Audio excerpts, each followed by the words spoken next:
Hey, Dave Geister here with the Monster Movie Happy Hour crew. Woo! Good times, huh? Yeah. Hey, we're supposed to be making a cocktail for the Twilight Zone watch party tonight, which thankfully is being hosted by J. Robert Clark. Good guy. You should follow him. But anyhow, he asked us if we would create a cocktail or something to go along with tonight's viewing, and we're having some issues, all right? First of all, our computer, Hal Jr., he's acting up a lot, like more than usual, okay? And, he's sort of fixated on the 1960s right now. In fact, he has stopped using his regular memory and he's now using old school punch cards, and I have no idea how that's gonna work out. I haven't heard anything from Mary Chalman, and she's supposed to be creating the cocktail for tonight, so I have no idea what she's up to. Damn it, Hal Jr. Ugh. And if I'm going to be entirely honest with you, I'm feeling a little down right now. We all are. It's this isolation. We're all stuck in separate chambers here in the lounge. Not a lot of fun. So it's sort of getting to me. And I find myself thinking, would anybody really care, if we didn't do, the oh crap. Oh no, Hal, no, you wouldn't do this to me again. No. Oh no. I hate it when he does this. Well, I guess we're in the 1960s after all. Oh boy.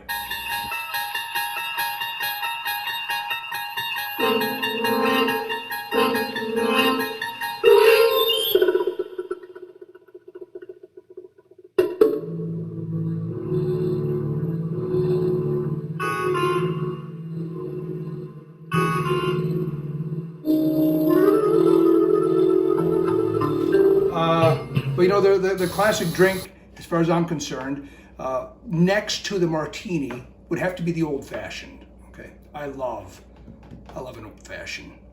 I have to tell you though, my idea of the old-fashioned, it's a Wisconsin old-fashioned. You know what I mean?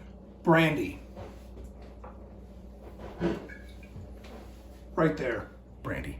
A brandy old-fashioned. That's what I'm used to.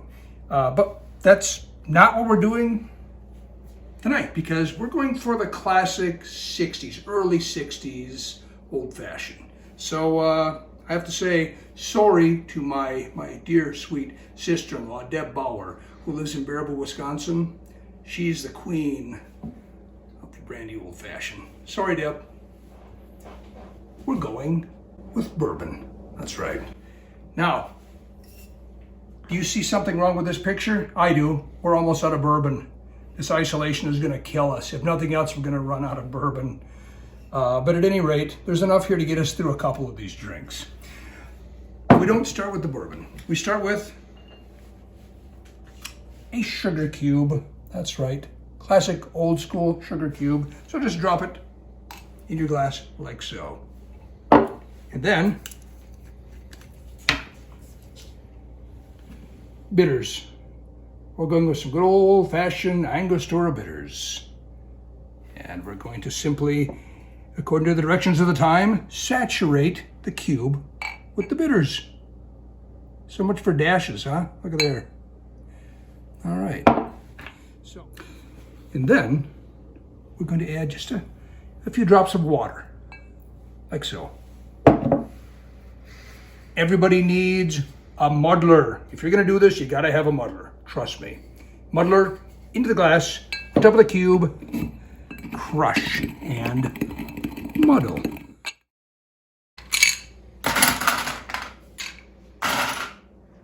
A lot of ice. My brother-in-law, Jeff Bauer, who happens to live in McFarland, Wisconsin, says it's not a proper cocktail unless it's almost full of ice. I trust him. Now we get to add the good stuff. The bourbon.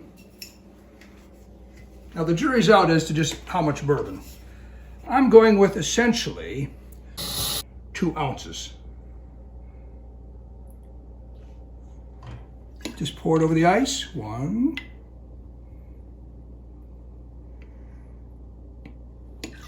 2, know, given the shortage, I'm not taking a chance. I'm capping this right now. We're almost there, folks. I think we need a slice of orange, don't you? Yes, of course we do. Now, if I was making a modern old-fashioned, this slice of orange would have been muddled right at the beginning.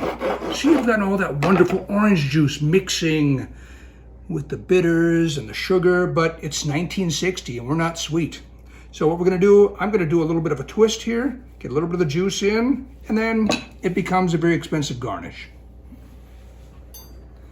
We're gonna go with the good old-fashioned maraschino cherry. That's right, my wife hates these. She doesn't think they're real cherries. Okay, now I am gonna make one concession to my own desire to have a sweet, sweet cocktail. I'm going to ladle just a little bit of the juice in here, like so. All right, folks. Well, let's give this a whirl. Remember, 1960.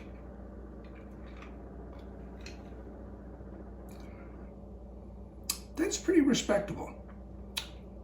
In fact, I rather like that. It's not as sweet as I'm used to, but hey, what the hell? I'm not as sweet as I used to be. You know, it does beg the question though, what would make a great appetizer? 1960. Did Bugles exist in 1960? Fritos? I don't know. I sure wish Scott was here. He could probably whip something up. Ah, well. Cheers, friends. Take care of yourselves. Down here in the Twilight Zone. Spread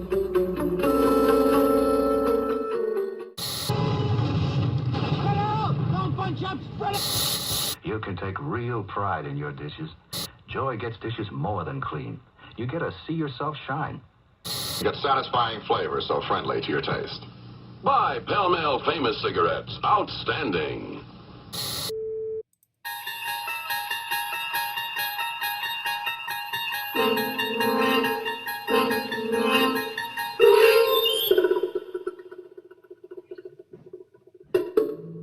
Submitted for your approval, a 1960s era cocktail appetizer, popular as it would have been during the time of the Twilight Zone run. What we're going to make is called a dill cucumber canape. And the first thing that we're going to do is we're going to take a quarter cup of mayonnaise and add that to our bowl right here. And then we're going to take 2 sprigs of dill, which I've already chopped and added to the mix. And then a tablespoon of lemon juice. 1 tablespoon of lemon juice.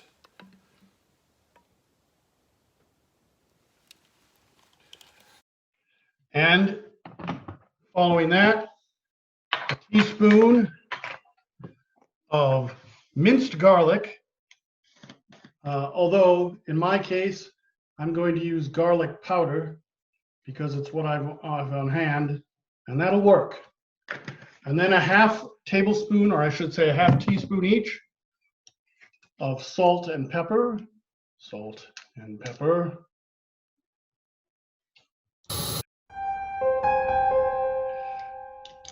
And then you're going to mix that as well as you can.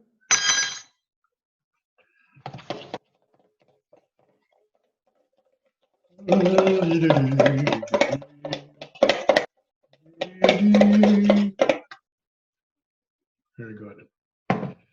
And then, having done that, you're going to take your cucumber, a cucumber, and you're going to chop that into segments about the size of a nice pickle. And then take your dill mixture and spread that over the top of your sliced cucumber. And you can add, depending upon the size of the shrimp, a single shrimp or half shrimp. And there you have it, your shrimp cucumber canapé.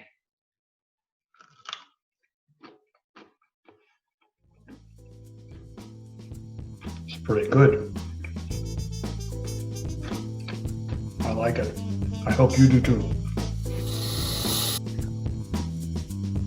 Dave, Scott, hello?